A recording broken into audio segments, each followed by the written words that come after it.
What's up, everybody? This is Frank with Anabolic Outlaws AO Nutrition, and today we're going to go over a few things as to why people jump on performance enhancers in the first place. All right, and there's a lot of people on YouTube talking about different performance enhancers, how they work in your body, but I'm going to go ahead and give it to you raw because that's what we do here over at AO Nutrition Anabolic Outlaws. All right. First off, the number one reason why I believe most people take performance enhancers in the first place is because we're all in competition with each other, right? Like it or not, we're in competition with finances, we're in competition with people of the opposite sex. We're all about trying to get the best version of whatever it is that we can get for ourselves. And because of things like performance enhancers and modern day technology and social media for the most part, it seems like we've got even more people to compete with. Because if you think about it, back in the day, if you came up from a small town and you were a big fish in a small pond, essentially you would feel like you were the man. But nowadays it's a lot harder because you're competing with everybody who has a damn cell phone. You flip your cell phone and automatically you're in front of thousands and thousands of people and everybody looks great, right? The problem is a lot of times people, they jump into taking performance enhancers and they don't really outweigh the good with the bad, all right? The first time I took performance enhancers, I was 17 years old and I did not know what the fuck I was doing. All right, I remember this guy takes me in his car and he's got the music blast and everything like that, and it was some veterinary testosterone was the first. It was testosterone and enanthate from Brovel, and if you're my age or older, you probably know exactly what I'm talking about, but I took it and it worked, okay? So obviously seeing movies like The Program and hearing stories about people taking steroids, it was more of like a hush-hush thing. It wasn't something that was as open as it is today. So after seeing what that did to me, obviously you're like, well, I want to feel that experience again. So you start experimenting with more and more. And what usually held me back, and what most people when they're younger, the cost behind getting them. Because let's face it, like when you go out and you get performance enhancers, usually it's going to cost you some money. I want to say I spent like $80 on one bottle of testosterone, right? Usually you can get it a whole lot cheaper than that now. But when you're a 17-year-old kid, you don't know where the hell to get the stuff. And that was back before the internet was booming to the capacity that it's at today, where you can look online and you can link up with different people. So, you pay whatever you got to pay in order to get what you want.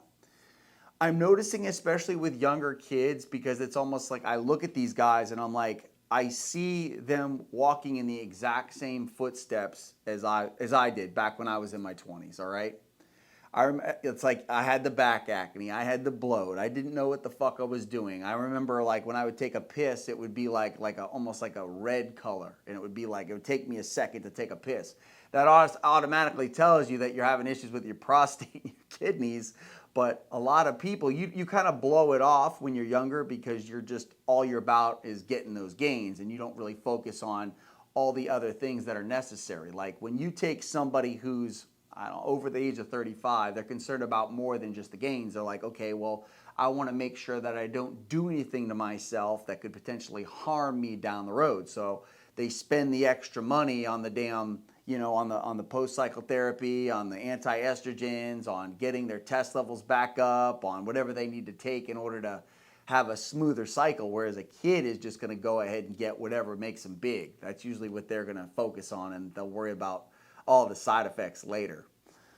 It's crazy how the supplement industry has kind of came in, because back in the day when I was taking juice, in the 90s, there were some supplements out there, pro hormones, quote unquote pro hormones, that were just as potent as steroids. Okay, everyone said that they were, they were derivatives of testosterone, but they weren't. They were actual gear that hadn't been listed yet as being illegal, so it was sold in a gray area as a pro hormone, when in actuality it was a steroid that wasn't listed as being legal. So a lot of people would take those compounds and they were thinking that they were kind of doing something that wasn't quite as bad as taking real gear, but in a sense they were taking something that was worse for them than real gear. And that's why a lot of times pro hormones got a bad rap, because people would end up having liver problems or kidney problems or whatever the case may be. So after looking at a lot of the different things that I've noticed over the past 20 years, because I mean, today I'm 41 years old, all right? And obviously now I'm trying to do whatever I can to have a balanced,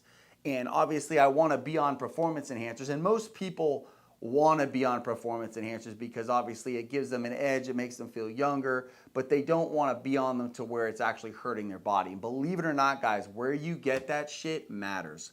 If you're getting that shit at like some backwoods Chinese website or somebody's making it in their bathtub or their toilet, a lot of times the reason why you get some of those side effects, like if you get a fever after you take the actual injection, that's happened to me before, if it swells up in the area, then it could be more than the gear. There could be something wrong with the gear. It could be unsterile. The actual oil that it's suspended in could be cheap oil, and that can actually cause acne side effects. It's crazy. You see a lot of these guys on the Mr. Olympia stage and they don't have doesn't appear as though they have a single blemish on them. Well, a lot of it's because the quality of the gear is a whole lot more, it's a lot cleaner than getting some cheap shit that you're getting from some guy who's making it in his bathtub, okay?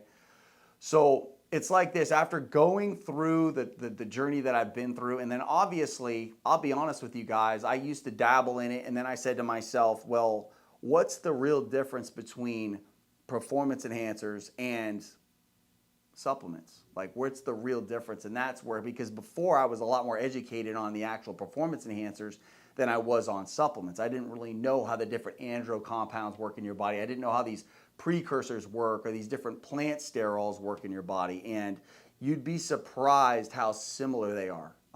It's crazy. The science behind how a supplement affects your body anabolically is almost identical to the way a synthetic performance enhancer or a synthetic steroid works in your body. All right. The only difference is there's a lot of different chain reactions that happen in your body. For instance, and I know a lot of people probably don't know this, you've got steroids in your body, all right? I'm going to name one off the top. Not testosterone is obviously one, but cholesterol. Cholesterol is actually a precursor of testosterone. I know a lot of people don't know that, but your testosterone levels will affect your cholesterol levels and vice versa. There's a lot of different steroid hormones that might not necessarily be anabolic or as anabolic as testosterone, but they all affect each other, okay? And that's where we see a lot of these supplement companies coming in with the precursors, basically introducing these steroid molecules to the body, but what happens is it converts, and then by converting, it converts into a anabolic steroid in your body, and that's how they're able to have anabolic effects. A lot of times they don't have the effect to the same degree, but for the most part, they usually don't have the same amount of side effects as somebody who's injecting raw testosterone or testosterone attached to an ester straight into their body. And by the way, for most people don't know this, the compounds are made the exact same way.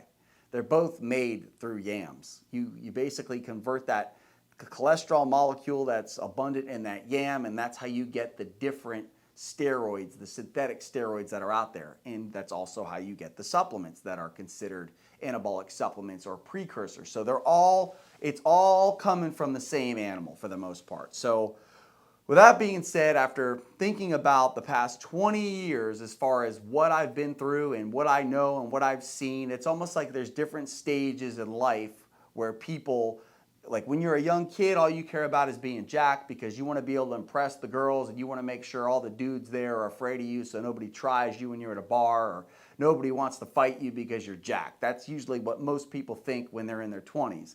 Then you become in your 30s, you're a little bit more mature and you're more about just looking good by the pool. You're a little bit more concerned about your health and you're not quite as, I guess you're a little bit more refrained from when you were in your 20s.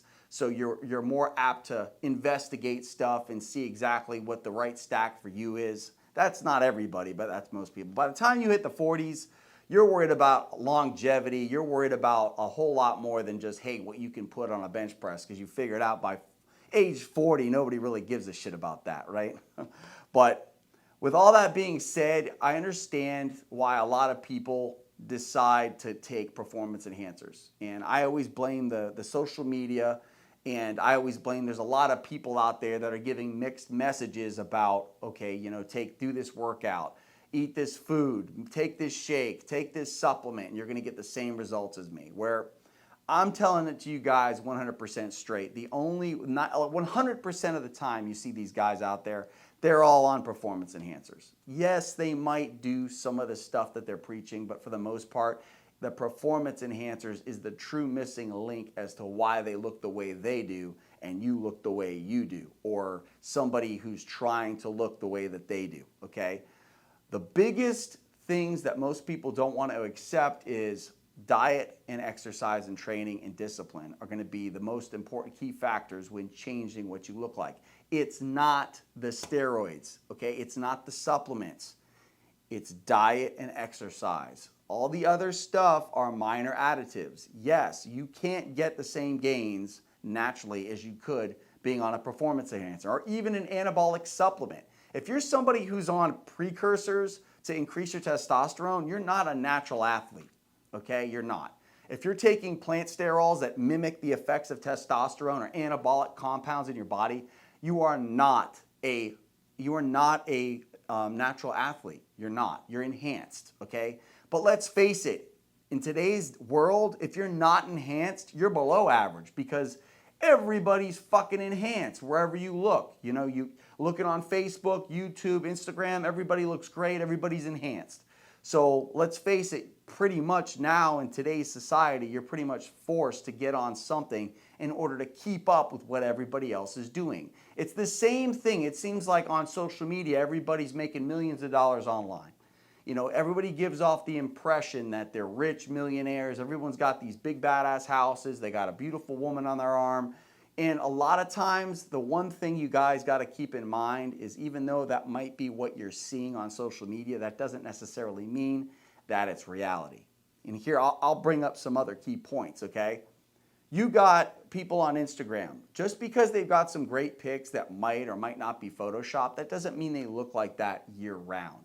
Okay, another thing, there's been all kinds of people that have been busted saying, oh yeah, you know, like I've got all this money or I travel all over the place. It's funny, there was a guy, he's sitting, he's got a toilet bowl next to his head and he's leaning on a big pile of dirt or something, and he's taking a picture and it looks like he's in an airplane, but he's really sitting there on a pile of dirt with a toilet bowl right next to him, okay, or a toilet seat. So that's something to keep in mind when it comes to trying to keep up with all these people we see on social media, because I know that's a big driving factor for people to take performance enhancers in the first place, okay? People, I get it, I understand, because the majority of people that take performance enhancers is because they want to look like a badass. Oh, I want to have big arms, I want to be jacked, I want to stand out in a crowd. The majority of people that take this shit are not even worried about stepping on a bodybuilding stage. That makes a very, very small percentage of people that actually give a shit about that. So with that being said, and knowing the real reason why people get on this stuff, you gotta remember there's some rules that you gotta go by. Number one, if you're gonna do it, make sure you're getting your blood work checked. Make sure you're not, if you're having issues with this stuff, there was a guy, and I know I'm rambling on, but there was a guy that I know that was on this gear for a while, and his liver enzymes were at like 300, okay? Because he was getting it cheap. He was like, okay, yeah, I want to get it cheap. Let me go ahead and get my juice from this guy. His liver enzymes were at 300. He switched and went to another guy, and his liver enzymes dropped down to like 45, okay? There is a reason why a lot of times people sell this shit dirt cheap. Cheaper is not always the best way to go. And I'm saying that because I've seen what can happen with people trying to push juice, because there's so many fucking people out there doing it now. It's like you look on Facebook, everybody's selling juice to you. Juice, SARM, supplements. But you got to make sure you're getting it from a source that you can trust and it's good quality, because it matters. You're putting that shit into your body.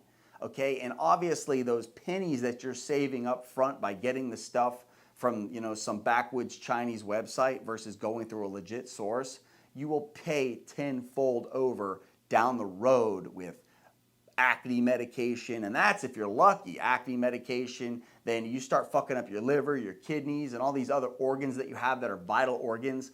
Those are things that you have to think about when you get on performance enhancers, because all this shit affects your organs. Your body wasn't naturally meant to be able to carry an abundance of anabolic hormones like that. You're basically taking your car and adding horsepower that's not naturally supposed to be there. So what happens? The wear and tear on the rest of the vehicle compounds, okay? And then you usually don't get the same amount of mileage out of the car as you would if you ran it at its natural state. Now, with that being said, does it matter the amount of gear that you're taking? That's the same principle. It's the same exact principle. So if you got nitrous, a supercharger, and a twin turbo on your car, that engine's obviously going to be a whole lot less. It's going to have a lot less miles on it versus somebody who just had a supercharger or just had some radial tires. Look at it like that. I'm all about people enhancing themselves. I just want to make sure people know that you can overdo it, and most people do. Most people go way overboard with the performance enhancers because they think that is the answer and that is what's going to get them the body that they want and the respect that they want and the confirmation that they want to get from women. Let's face it, women do find men that are muscular and in shape more attractive. It's a fact. That whole dad bod thing is a bunch of bullshit, okay? Clearly, women find men more attractive that are muscular. Dudes respect other men more that are muscular. I understand the reasons why people are doing this shit. You just got to remember there's more than just, there's so many different factors when it comes to taking performance enhancers or even taking a supplement, okay? There's a lot of supplements out there that will enhance you and that will give you an edge that's past your natural limits. And a lot of times people would probably get the same damn results if they trained properly. Let's just say they went on a supplement cycle and took some precursors rather than taking a bunch of juice that they're not even really maximizing. If they just trained hard, dieted hard, took just a mild amount of precursors that enhanced them, they would get better results than somebody who pumped 800 milligrams of testosterone in their ass and ate potato chip sandwiches and didn't train properly, okay? Because let's face it, most people are not maximizing the amount of gear that they're on. I'd say about 85 to 90% of people that I see, when they tell me how much gear they're on, I'm like, you're not maximizing what you're on. You aren't even, you're taking way too much gear. You would get the same exact results if you took less gear and you just trained harder or you dieted better. Like, it's always better to maximize those two things before you jump into just taking more gear thinking that's what's going to fix it, because I did that myself. I was victim to that. I was somebody that took too much gear back in the day, and then I finally figured out that it was the dieting and the training that was more important. I got myself up to 243 pounds. I had a low body fat, and it was more because of the amounts of training and the dieting that I was doing rather than how much gear I was on. And I found that my best look was in my early 30s, not in my early 20s, because in my early 20s I was just too big. All right, so if you're interested in any of our products or you want to hear more of our content, we love to hear you. I always take phone calls with people. If you're somebody who's on cycle, I'm more than happy to work with you. I've been doing this shit for years. I can probably point you in the right direction, and I can probably help you with whatever it is you're doing. Have a good one. Late.